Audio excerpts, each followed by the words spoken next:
السلام علیکم ورحمۃ اللہ وبرکاتہ۔ وعلیکم السلام ورحمۃ اللہ الحمد لولیہ والصلاة والسلام علی نبیہ وعلی آلہ واصحابہ اجمعین، اما بعد، قال اللہ تعالی واما بنعمت ربک فحدث، صدق اللہ العظیم وبلغنا رسولہ مولانا النبی الکریم۔ ان اللہ وملائکتہ یصلون علی النبی یا ایھا الذین آمنوا صلوا علیہ وسلموا تسلیما۔ اللهم صل علی سیدنا مولانا محمد وعلی آل سیدنا مولانا محمد وبارک وسلم۔ صلاۃ و سلام علیک یا رسول اللہ وعلی آلک واصحابک یا حبیب اللہ۔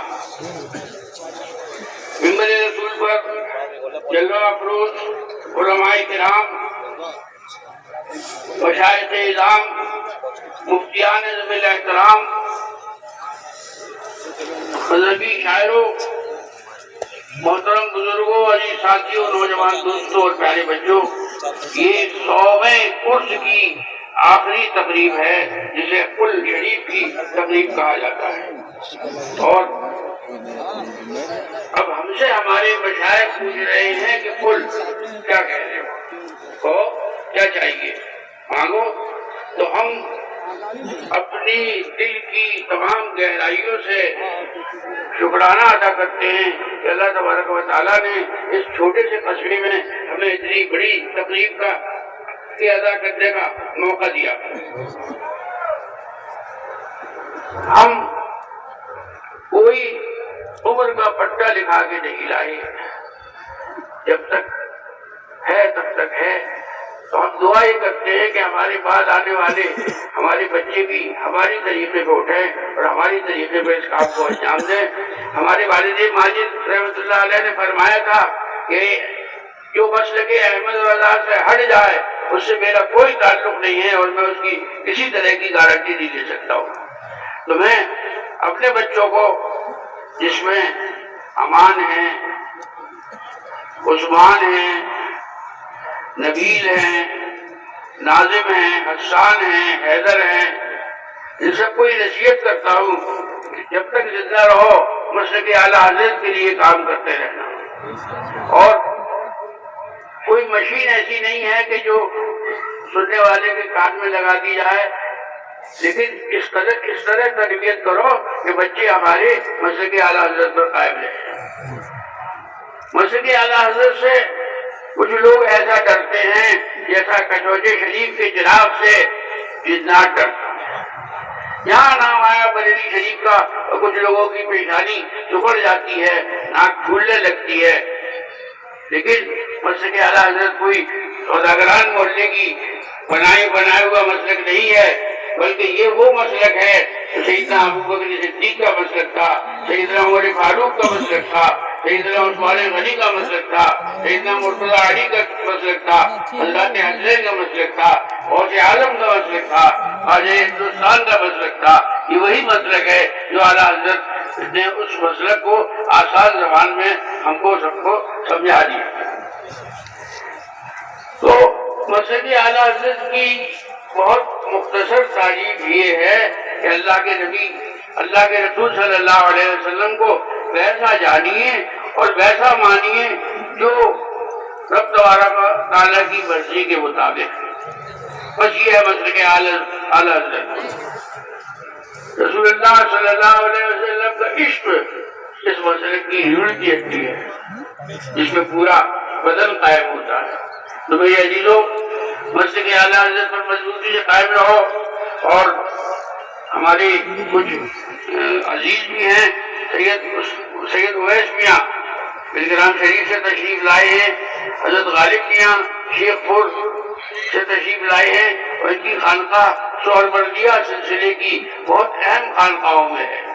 ان کے بزرگوں کا 600 سال سے، اور مسولی شریف سے سجادہ نشین حضرت شاہ اسماعیل مسولوی، حضرت حسان میاں تشریف لائے ہیں۔ جامعۃ الاشرفیہ سے ہمارے سربراہ اعلیٰ مولانا عبدالحفیظ صاحب تشریف لائے ہیں، حضرت مولانا مفتی محمد احمد اسماعیل صاحب تشریف رکھتے ہیں، حضرت تحسین میاں رحمۃ اللہ تعالیٰ کے علیہ کے صاحبزادے کی تشریف لائے ہوئے ہیں. میں ان کا صمیم قلب سے ان کا شکریہ ادا کرتا ہوں. میری دعا ہے کہ اسی طرح سے آنے جانے کا موقع ملتا رہے. میں نے شاید آپ لوگوں کو پچھلے سال بتایا کہ نہیں بتایا، ایک بمبئی میں بہت بڑے عالم سمجھے جاتے ہیں، تو انہوں نے کہا کہ قبر میں مسلک اعلیٰ حضرت نہیں پوچھا جائے گا. تو میں نے سوچا کہ کیسے عالم ہے؟ تو قبر کا آخری سوال ہے وہی تو مسلک اعلیٰ حضرت ہے. سوال معلوم ہے، جواب معلوم ہے، لیکن جب اللہ کا فضل ہوگا اب تو کھٹاکھٹ کہہ دیا یہ تو ہمارے آقا و مولا ہیں، یہ تو ہماری دل کا سرور ہے، ہماری آنکھوں کا نور ہے. وہ لوگ کہیں گے ہائے ہائے ہمیں پتہ نہیں یہ کون صاحب ہے، اسی پہ فیصلہ ہو جائے گا. ویسے امتحان میں اگر ایک سوال کا جواب دے دو تو تھرڈ کلاس پاس کر دیا جاتا ہے، دو کا دے دو تو فرسٹ کلاس پاس کر دیا جاتا ہے. لیکن یہ امتحان ایسا ہے کہ اس میں 100% نمبر آنے ضروری ہے. ایک بھی سوال کا جواب نہیں دے پائے تو پھر ڈبہ گول ہو جائے گا. تو میرے عزیزوں، مضبوطی کے ساتھ مسلک اعلیٰ حضرت کا لیے. اور کل معاشر شاہد صاحب نے جو باتیں بتائی ہیں SIR کی، پہلے ووٹر لسٹ میں کیسے ہمارا نام لکھا جائے، اس کو جلد از جلد جا کے پورا کریے، کیونکہ نہ جانے لوگوں کی کیا نکاحیں ہیں. اب جس کا نام اس لسٹ میں ہوگا وہی جو ہے بھارت کا ناگرک ہوگا. تو میرے عزیزوں، وقت کے معاملات میں بھی بہت چوکنا رہنے کی ضرورت ہے، اور وقت اصل میں بہت کم ہے. جانکاروں سے ملیے اور اپنے کاغذات جمع کیجیے.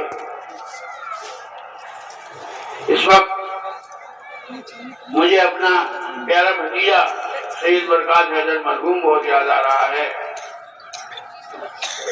ایک 3-4 گھنٹے کے اندر اس کا انتقال ہو گیا. رات کو 12-12:30 بجے میرے پاس سے وہ اٹھ کے گئے اور کہنے لگے کہ تاؤ میں کل گوالیار چلا جاؤں گا اور جاتی پہلا کام یہ کروں گا کہ اپنا گھر بدلوں گا. تو میں نے کہا گھر میں کیا بات ہے؟ کہنے لگے اس میں برسات ہو تو پانی میرے بیڈ تک آ جاتا ہے. اور صبح 4-4:30 بجے پتہ چلا کہ انتقال ہو گیا. اللہ تعالیٰ اس کی مغفرت فرمائے، اس کے گناہوں کو معاف کرے، اس کے درجات بلند کرے، اور اس کی والدہ کو اور اس کی بہن کو اور ہم سب کو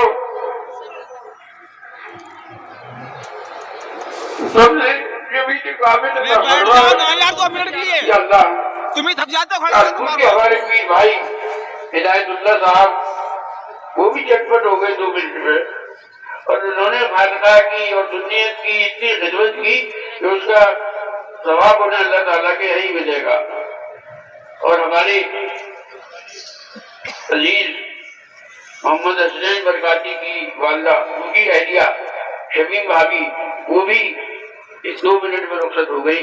اللہ تبارک و تعالیٰ ان سب کی مغفرت فرمائے اور ہم سب کو صراط مستقیم پر چلنے کی ترغیب عطا فرمائے.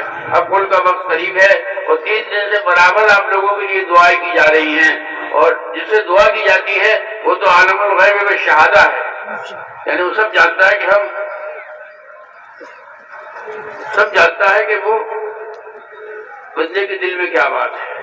تو ہم دعا کرتے ہیں کہ اللہ تعالیٰ ہماری ہر دعا کو قبول فرمائے، ہر جائز تمنا کو پورا فرمائے، ہم سب کو سیدھے راستے پر چلنے کی ہمت عطا فرمائے، اپنے حبیب صلی اللہ علیہ وسلم کی شفاعت نصیب فرمائے.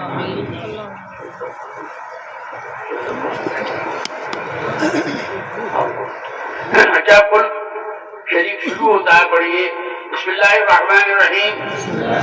نہیں آپ مت پڑھیے، میں پڑھوں گا. اعوذ باللہ من الشیطان الرجیم، بسم اللہ الرحمن الرحیم. انا انزلناہ فی لیلۃ القدر